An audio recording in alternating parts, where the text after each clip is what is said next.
नमस्कार. सौ सीमा भडन, राहणार खामगाव, भाग 2. रामरक्षेचं महत्त्व. रामरक्षेच्या सुरुवातीलाच हनुमानाचे स्मरण आणि वर्णन करताना कीलक असा शब्द वापरला आहे. कीलक म्हणजे ज्याच्यामुळे रामाबद्दल आपल्याला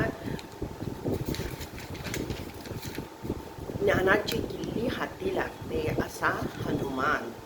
किंवा कीलक या शब्दाचा दुसरा अर्थ खांब असाही होतो. रामचरित्राचा हनुमान हा खांबाप्रमाणे आधार आहे. अशा हनुमानाची महती सुरुवातीलाच आपल्याला कळते. आध्यात्मिक दृष्टीने राम हे ओंकाराचं स्वरूप आहे. र हे अक्षर तेज अग्नी दर्शवितं व राम म्हणूनच राम राम अशा उच्चाराने अंगी तेजस्वीपणा येतो. जसे सूर्य नमस्कार 12, सूर्याची नावं 12, तसेच राम या देवतेची संख्या ही 12च आहे. सूर्यासारख्या तेजस्वी ताऱ्याची तुलना रामाबरोबरच केली आहे. आपल्या शरीराचं वेगवेगळ्या अवयवांचं रक्षण रामाने करावे अशी प्रार्थना रामरक्षेत सुरुवातीलाच केली आहे.